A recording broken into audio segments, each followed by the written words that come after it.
From Studio A at the UNSC Annenberg School, I'm Nicole Shearin. And I'm Carlo Jiménez. And welcome to Pac It In, where we talk about all things Pac-12 sports. Well, Nicole, let's dive into it. We start this segment with our Pac-12 Players of the Week, where we pick who we thought had the best performance in any Pac-12 sport over the weekend.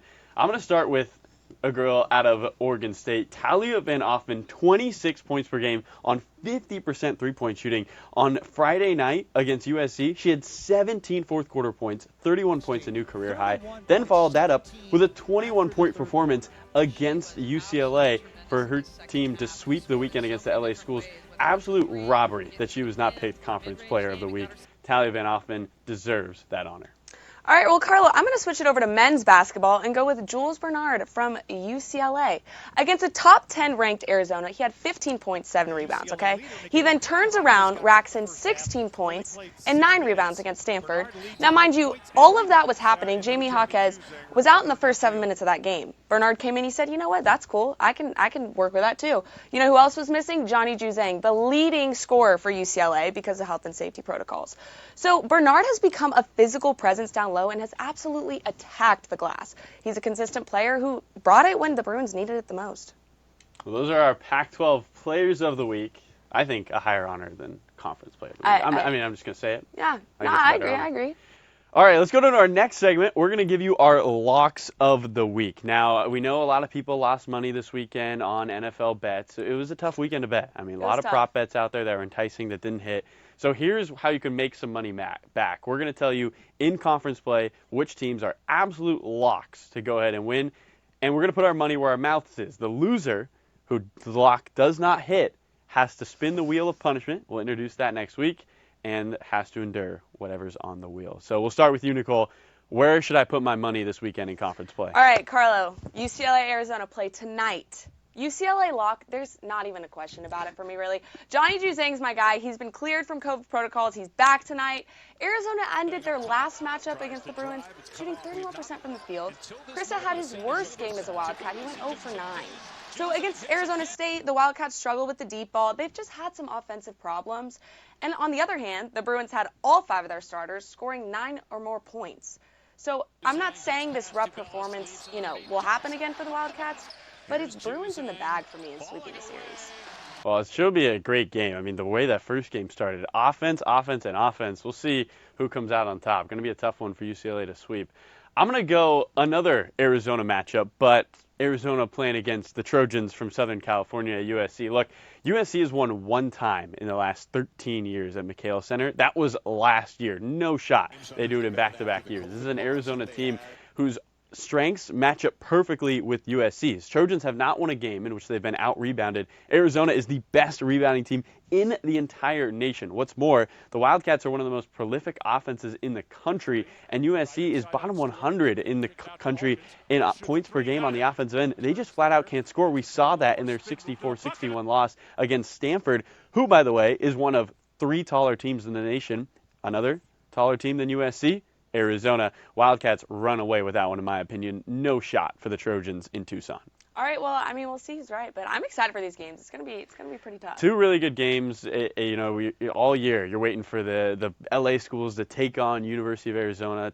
All 3 were top 5 at one point in the conference. So tough games to call, but hopefully we're right. Yeah. But now that you know where to put your money, let's debate some hot topics in the Pac, because there's a lot going on in the Pac-12 right now. So for everyone watching, this segment is called Beat the Buzzer, and well, what are we trying to do? Well, we're trying to beat the buzzer. We start with one topic, 30 seconds on the clock, make your arguments in that amount of time, and if you make an excellent point, well, the magic elves of Studio A will grant you 50 more seconds. They're hiding behind this curtain. The magic elves? Yeah, the magic elves. Wow. I know. So to start off, Arizona football is no longer the laughingstock of the Pac-12.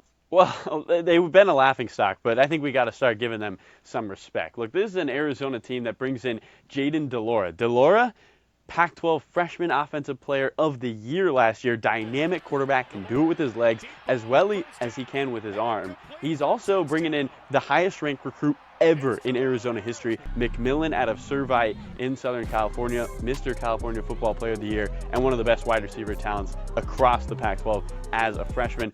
And then let's look at the rest of the recruiting class. Top 25 in the country, bringing in 7 transfers, including a couple of 4-stars, 5 4-stars from the prep schools, And they were close in a lot of games last year. 4 losses by just a singular touchdown to go along with a 9-point loss against Utah, who ran through the Pac-12 and had one of the best Rose Bowls in recent history against Ohio State. This is a better Arizona team than we thought last year, even though they only won 1 game, and now they're adding a whole lot of offensive firepower. I don't see them finishing last in the Pac-12 South. Okay, but Carlo, you say they were close. They didn't actually win those games. I mean, okay? gotta give some credit. Okay, but hear me out. The only game they won last year was against Cal. That team was missing half of their squad because of COVID protocols, which that stinks for them, but that's the reality.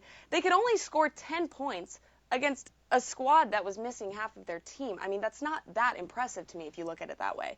So sure, they signed Jaden DeLora, but a program does not change overnight. It's, give the Wildcats a few years. They have some good guys coming in. I'll give you that, but it's not going to happen overnight for this team. I think we'll be surprised. when Jaden DeLora is throwing touchdowns to McMillan way down the field, and they're running over ASU. I'm telling you, who's going to be worried? It's ASU. ASU's won that game 4 times in a row, that big rivalry. I'd be concerned if I was Arizona losing your top 3 running backs. And Jaden Daniels got to figure out how to throw the football. But we'll go into our next topic. New transfer portal rules, Nicole. A lot of controversy around them. Yeah. Good or bad for football? All right, here's my thing. They're bad. These players show no loyalty to a program. A player who doesn't start right away has no incentive to stick around if they can just pick up and leave right away. So, first of all, there's a lot of things. But first of all, the transfer portal is overcrowded. There's thousands of players in there who never find a home. Give you an example, JT Daniels. He is a 5-star recruit, enters the portal from USC, ends up with Georgia. Well, he gets injured. His spot gets taken by Stetson Bennett, who brought this Georgia team to a national championship. But where is he now? He's back in the portal, and he doesn't have a home yet. It also hurts high school recruiting because scholarships are held back for potential players who are in the portal. So I get the point of the portal. I see the pros of it, but they got to go back to that rule of waiting a year to play. It just doesn't make sense to me right now.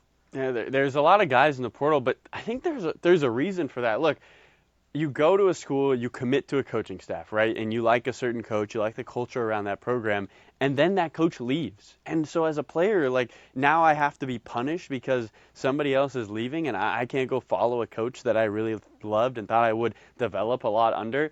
I just think players should have the freedom to be able to choose to go to different schools and understand that they might not play right away. There's a lot of new responsibilities with NIL, with this one-time transfer portal, and guys just have to be mature enough to make the right decision. And I think this allows them to at least have that freedom. Well, I mean, you're right. Regardless of anything, schools are taking advantage of it. USC is a great example. Lincoln Riley has absolutely used this transfer portal to the best of his abilities. So there's pros and cons, but I'm still no. Well, it's a lot to talk about. Transfer portal, yeah. See if things start getting reeled back. I wouldn't be surprised, as you mentioned, a lot of guys lost in the transfer portal this year, which is the last thing you want to see. You hope somebody has a home.